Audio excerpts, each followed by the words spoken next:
In this episode, I sit down with Chelsea. She talks about the difficult topic, really, of the passing of a father.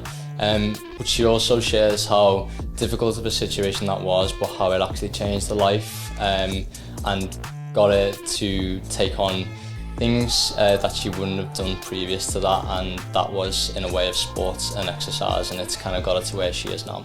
All right, Chelsea, thanks very much for coming on the podcast. I really appreciate it. Really appreciate your time coming on, and someone recommended me to speak to you, and they told me a little bit of a brief about your story and your background, and there was a video that I watched, and I was like straight away, obviously, yeah, definitely want to speak to her. Thanks for having me. Yeah, exciting. No problem. I think your story, there's two parts to it, really. I think one of the main things is it's a story about kind of grieving, really, and the grieving process, and how exercise has helped you kind of overcome and deal with that. And randomly, what I didn't realise as well, which I found out when I met you, was there's actually a part of arthritis in there as well. Yeah. Which I can definitely touch on. I think a lot of people appreciate that. But I think going back to the beginning, if possible. So again, I'll let you go through it, but part of this story is kind of losing your father, and the effect that had on you, and how exercise then helped. But kind of going before that, we spoke about how you had a view of exercise before your father passed away. Can you tell me a little bit about your thoughts on exercise before that? Of course, yeah. Well, I didn't have any thoughts. That's the start of it. I was very sporty at school, and I didn't realise that when you leave school, no one's going to be there saying, go on, get your PE kit on, you're doing something. You just sort of left to your own devices, and my weight just got bigger and bigger and bigger, and the idea of doing any exercise was just not something that came into my head.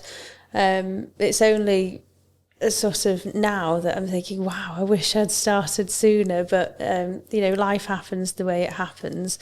And of course, my dad dying has been a huge catalyst. Like, I feel like when he died, whatever zest for life he had, he gave to me, and I had this huge sort of urge to just do something and challenge myself.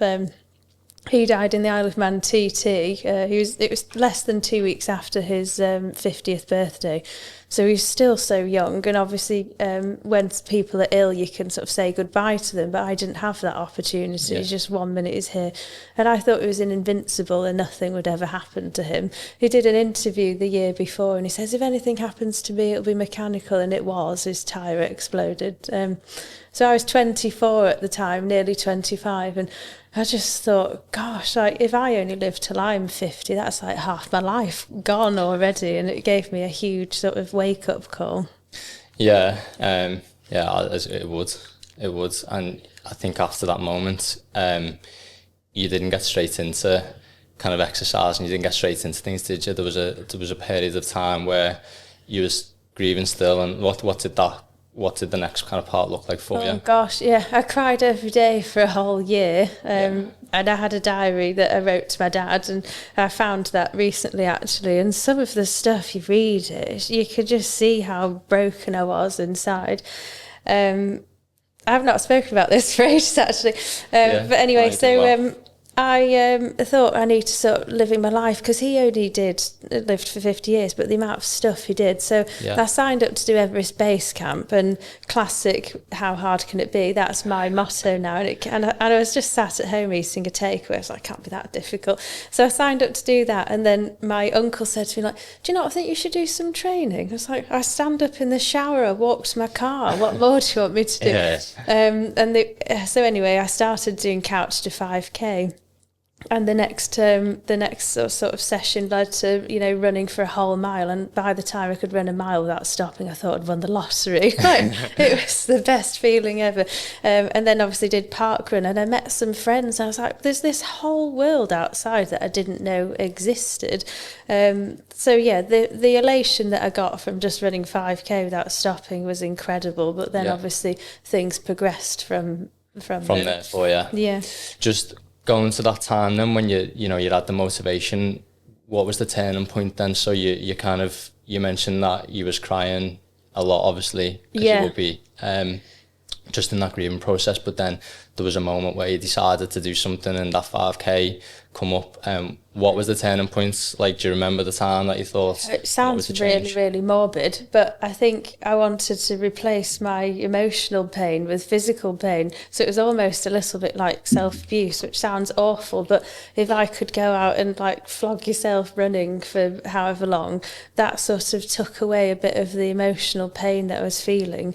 And I was thinking, as many friends as you have in the world, you're almost like on your own, because when somebody dies, the calls and texts come for the first week or two, and then after that they just fade away. And if people see you smiling, they assume that you're fine. And so I felt that by looking after just one part of my life that I could control, which was exercise, and at least try and get a grip on achieving something and feeling proud of myself, that's what I did. Yeah. What was that first run like that you went on? Oh, well, the Couch to 5K programme's meant to take 9 weeks. It took me way longer. So it took me a long time. But like I say, I just got a lot of satisfaction out of it. And I've mentioned it before, but I try to shoehorn it into every conversation. Like, people could be talking about anything, but, oh, well, I saw that when I was on my run, or, oh, I like to eat this when I go running, or, I was just so proud of myself for doing it. Yeah. What happened? So next you moved on, you went to do your Everest base camp. How was that? Oh, well, I was the most overweight, unfit person there, but it actually did me a favour because it meant that I acclimatised slowly. So all the fit ones at the front got altitude sickness and I didn't. But I just felt that I'd been to the top of Everest. Like, that's how proud I was. I know it was only Everest base camp. There's definitely two camps of people. Some people think I've been up Snowdon and some people think I've been to the top of Everest. And I have to say, no, I've just been to the base camp. So you're always like playing it down a bit. But it was since I came back from there, I just wanted to do more and I wanted to do the next thing. So obviously it's just went on from hiking and running. I went on to do like a 10k run and then a half marathon, and obviously it's gone on even further since then. Do you know at that stage then, when you was doing Everest base camp and then you kind of, as you say, you went on to do like 10Ks and so on, was it still like you say, a bit of a self kind of abuse kind of thing, the training? Was it still in that phase at that point, or had you then transitioned on and it now was actually an enjoyment of training? I think I'd transitioned because I started to make friends really quickly. I'm quite good at chatting. So if someone was like, oh, Chelsea, you're coming next week, I'm like, oh, fine, yeah, I've got to come next week. Or, we're signing up for this race, do you want to do it? And I realised that as time went on, I'm not actually that bad at sport. I love it and I enjoy it so much. And so the friendships I've got have just been absolutely incredible. Yeah, that's one thing about sports, isn't it? And I think that as you're growing up and stuff, we said, didn't we? It's like with PE, you either go one or two ways. You either really like it and you get into sports. What I like about it is you're seeing people at the worst. If you do like a hard event, a hard cycle or run or whatever it is, if someone's sweating and struggling, you're encouraging them. You see them at their absolute worst, and you don't go out wearing makeup or anything, for example. It's just quite pure, and I like that. Yeah.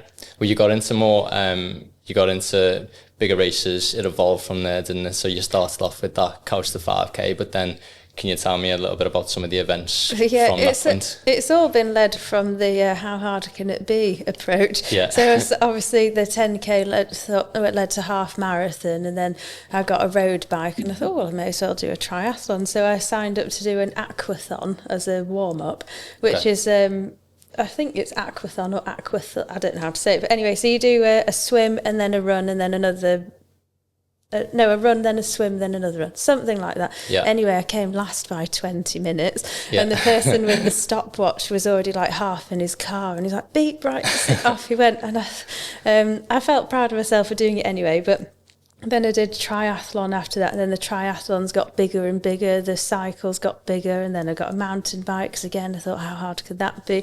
I did a duathlon on a mountain bike, and somehow I came second, which is... All right. Yeah. I don't know, yeah. So I just really, really liked challenging myself, so every time I went out, I was like, I'm going to do another 10 minutes, I'm going to do another mile, and I was really sort of enjoying it.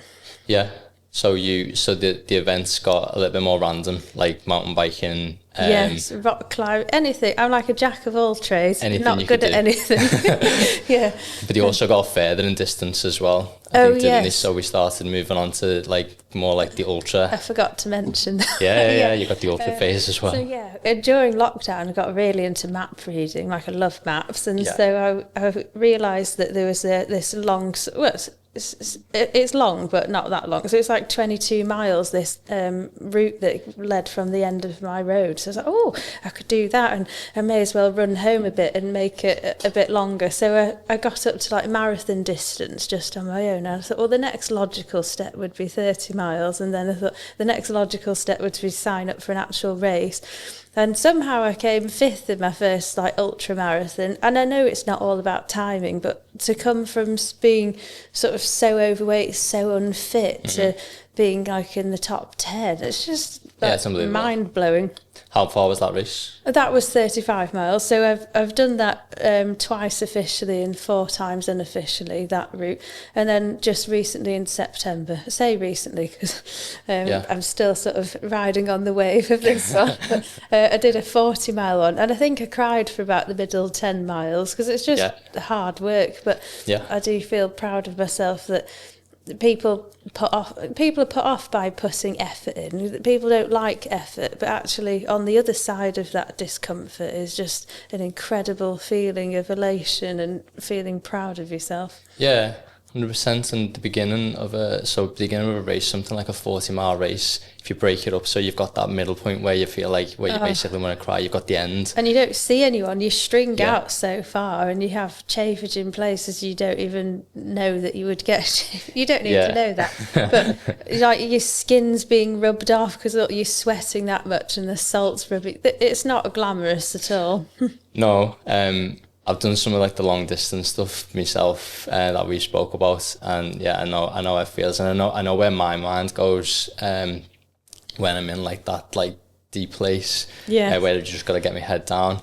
For you, when you first start the race, how are you feeling? Is it nerves in a big race like that? Are you excited? What's the first feelings for you? I definitely got nervous before faster races, like if it was like a half marathon running race, but for an ultra marathon, you don't get nervous because it just goes on for so long. Sometimes I've done, like I did Snowdon Trail Marathon a few years ago, the amount of people that were passing me, and I thought, oh, this game's over. And then I got to the top of Snowdon, I was like, oh, look, there's that person again. And I passed loads of people, so the race isn't over till it's over. So no, I definitely don't get as nervous as I used to, but the shorter races, because it's very quick burst, then I do get nervous for those. What goes through your mind when you're having to dig in then? So in that place where you feel like crying, it's in the middle of a race, where does your mind go? Because I think everyone's different, aren't they, where they have to go to get through something like that? It does definitely go back to my dad, because the amount of sort of hurt that I felt from that, like anything else is easy compared to that. And I know lots of other people have had people die in their life, but he was my best friend, and we were very, very similar. We had the same sense of humour, the same work ethic and outlook on life, and so I think losing him is much harder than any sort of sporting activity I can do. And I can almost hear him in my head say, go on, get that next one, Chelsea, like passing people, that kind of thing. That makes sense. And is that part of like so when you sign up for something new as well, is that kind of voice in your head as well when you're going for the next challenge and stuff now? I really, really wish that he was still here, because he wasn't a runner at all, but I do know that he had a road bike, and I do know when he was racing in the Isle of Man TT, he'd have like electrolytes, and they called him an athlete once. I was like, can you believe they called him an athlete? And he came back from racing like dripping in sweat. I was like, why is he getting sweaty? All he's doing is holding onto a bike. Whereas now I'm like, wow, so I wish I could talk to him now and tell him what I'm doing, because I feel like I could relate to him a bit more now. You've got that interest and stuff now, haven't you? When you look at the health benefits, like the mental health benefits and everything now, so all the training now that you're doing, how's that impacting you now mentally? Oh God, I would not be without it at all. I mean, don't get me wrong, my interest has sort of wavered from different sports. That's why I don't just do the same sport. But I think as long as you're doing something, it's better than nothing. Just recently I've moved on to more sort of gym-based work, which I never thought I would, well, I say never. When I first started exercise, I never thought I would step inside a gym, but I've actually made more friends there and I'm challenging myself in a different way. So I think, what was the question? Just the mental aspect, but you kind of touched, you touched on it, because you've mentioned a couple of times now about like the friendship side of things and training as well. So as well as the training itself is a big part of it for you, having that kind of friendship circle that you find and stuff as well. Yeah, I mean, like absolutely sweating your head off and getting through a workout, and then at the end you can all go and have a coffee and talk about how hard it was. Which is exactly what we've done today with me and two of my friends. And I think, like I say, no matter what's going on in your life, that's the only thing you can control, doesn't it? So you can sort of look after yourself, because you've got to be your own best friend in life, haven't you? Definitely. I know, and I spoke to you about like loss in family and stuff, and people that know me know I've lost people over the last couple of years, and one of the main things that's, the main thing really that's helped me has been training. It just kind of takes your mind off. I always say to people like that are, if they're dealing with stress or anything or whatever, put yourself under the barbell with all that weight on and try and squeeze that last rep out and try and think about anything else. It's funny that getting that, you make me laugh that you said barbell, because 6 months ago I didn't even know what a barbell was. And then next week I've got my first CrossFit session, which is quite funny. But that's it though. I think when you're in training, and like you said, when you're in those endurance events as well, and you're in that place of like pain where people think it's just pain, running for so long and stuff, but your mind, goes to another place and it takes away a lot of the thoughts and the things emotional as well. pain, definitely. Yeah, exactly. What about the physical benefits then for you? How's that been? Because you did mention, like, in terms of, before this, you was overweight and all that stuff. So how's the physical benefits been? I mean, don't get me wrong, like everybody wants to look slim, but it was never a goal of mine to lose weight and be really slim. I think it's been a byproduct of that, and as time's gone on, I've enjoyed the way I look now compared to how I looked then. Even little things like being able to tie my shoelace without feeling like I'm being folded in half. And I think even now, just since I've been doing more strength training, I've noticed like my body composition's changed, and I don't want to chase being skinny. I'd rather be strong. A lot of people don't realise just because they're slim that they think they don't need to exercise, but having strength around you, and I feel like I'm sort of laying the foundations to hopefully live for a long time. I know that there's a lot of benefit to doing this kind of exercise for when you get older. Yeah, 100%. It's one of the main things I think that you want to do. Obviously, it's what I do with people. But the list could go on, and I could probably sit here and do a whole other podcast on the benefits of like resistance training and exercise. So no, I agree.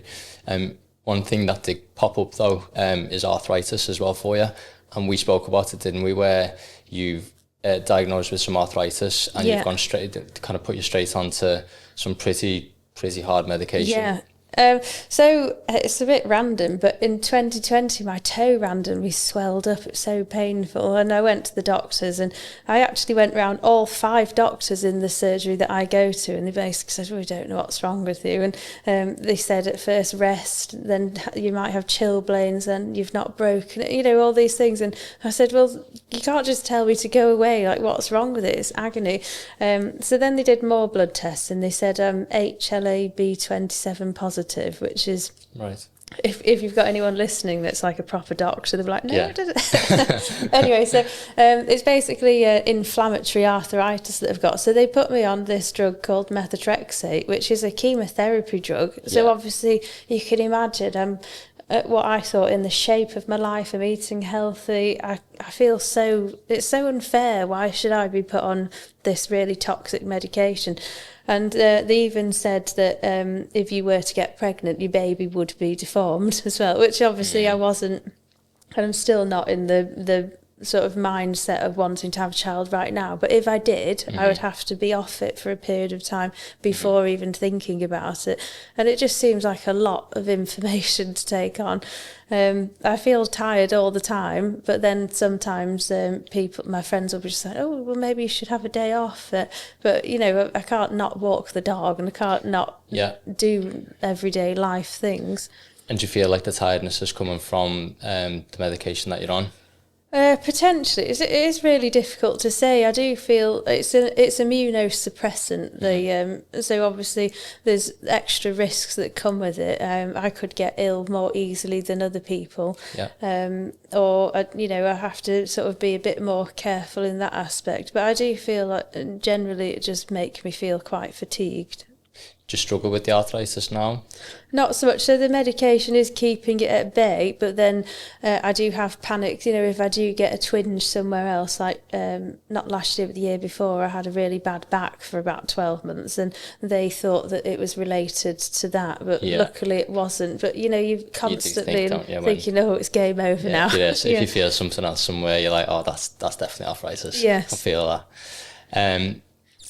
So when we think about other people now, in your situation, obviously kind of grieving, what advice would you give other people around exercise and benefits of that? Like, what advice would you give them? To just start. Like, the amount of things people come up with, like, oh, I'll do that when, you know, I get a bit fitter, or I'd like to do that when I get a bit fitter. Like, just start. It's the hardest thing is getting out of the door, and I know that's really cliche, and I used to worry that everyone would be looking at me, but nobody actually cares. Like, they've got their own lives going on. They don't care if John's going for a jog down the road. That's just an example. So I think, to just start doing something, because life is really short, and if you don't look after your body physically, like, you'll know about it when you're older, I think. And you make loads of nice friends, and you get to eat cake, and it's just... That's a benefit. That's one of the big ones. Why is it important for you then? So obviously coming on this podcast, why is it important for you to come on here and share a bit about your story? I feel like a lot of people have said that I've inspired them, and I've brushed it off for years. Like, oh, don't be ridiculous, everyone would do the same as me. But I do actually think I have dealt with it as well as I could. I think I could have gone the other way easily. You could easily have just gone down the slippery slope of going into a dark hole. And I think that as much as I want my dad to still be here, it's been like the making of me. It's given me a huge kick up the backside to actually live my life to the full. So I think if I could give some advice to other people, I know you've already asked that, but definitely just start doing something, and you'll notice that the other pain you're feeling in your life, you never get over it. You just grow around it, if that makes sense. Yeah, no, it makes sense. In terms of your next point then, so what I'd be interested in knowing now is, because you've gone from, in such a short space of time, going from basically nothing to doing a 5k to basically doing 40-mile ultramarathon races and triathlons. What's your next goals then? So what's the next things that you've got now? I've got loads of things I want to do. I definitely want to do some more big hills, and when like Everest Base Camp's a big hill, so I want to do the African hill, Kilimanjaro. That's what I call it. But just loads of different things. So like, say, 6 months ago, I'd never been in a gym. I mean, don't get me wrong, I'd been in a gym, but I'd never actually done any proper training. And so just in 6 months' time, I've now sort of progressed. So then next week I've got my first ever competition, which is, it might go badly, but we'll see. That's a CrossFit competition, so strength training. And I've obviously done things like, I signed up to do High Rocks with 6 days notice in October. My friend said, would you like to buy my ticket? I was like, oh yeah, it'll be fine. And then I got there early, and I was like, oh wow, it actually looks quite hard. But I did that. So I think if I can just keep going in the direction that I'm going and trying new things, and don't get me wrong, like next year I might really like hockey. I don't know, I've just made that up. No. But I think as long as you're doing something, then I'll be happy that I'm achieving something. Yeah, definitely. I'll be interested to see what you do next, to be honest. But I can relate to your story, you know, and I think a lot of people can, you know, losing people isn't easy. I know that, and especially in your circumstances as well, like you say, when, you know, it's a sudden loss. But I can definitely agree that, and the whole purpose of this podcast is that, you know, exercise is like can be a bit of a remedy for people. Yeah. And I do agree with that. So, thank you for coming on and sharing it. I know it's not an easy topic to discuss, but I'm hoping, and I think people will kind of see you as very, very relatable. And, you know, you've just kind of proven that you can go from basically just, as you say, not doing anything whatsoever to doing some big stuff. Definitely. Not everyone has to do ultra marathons, but you could get as much satisfaction. I mean, I'll just quickly say, not last year but the year before, I challenged myself to do 95 of the hills in the Peak District, which are called Ethels, after Ethel Haythornthwaite. She was the pioneer that turned the Peak District into a national park. So anyway, that was 973 miles, but I loved it. And even though it's not running or cycling triathlon, it's just walking, so simple, but you can still get really fit walking up hills, and you've seen all these views. And I met a few people that I met actually booked me for, I'm a photographer, and so they booked me just because I'd been chatting to them on a hill. So I think, yeah, your challenges don't have to be ultra marathons. Yeah, that's what I'm saying. You've got like an Instagram and things and some social media that you post some of your stuff on as well, haven't you? So I think after this, obviously people will be quite interested in seeing what you do as well. So I'll put the link for all your stuff on there, and anyone can follow you and see what you do next. Oh, thank you. You make me sound like I'm doing quite well. No, you really are. You really are. No worries. Well, thanks again. I appreciate it. Yes, thanks, Adam.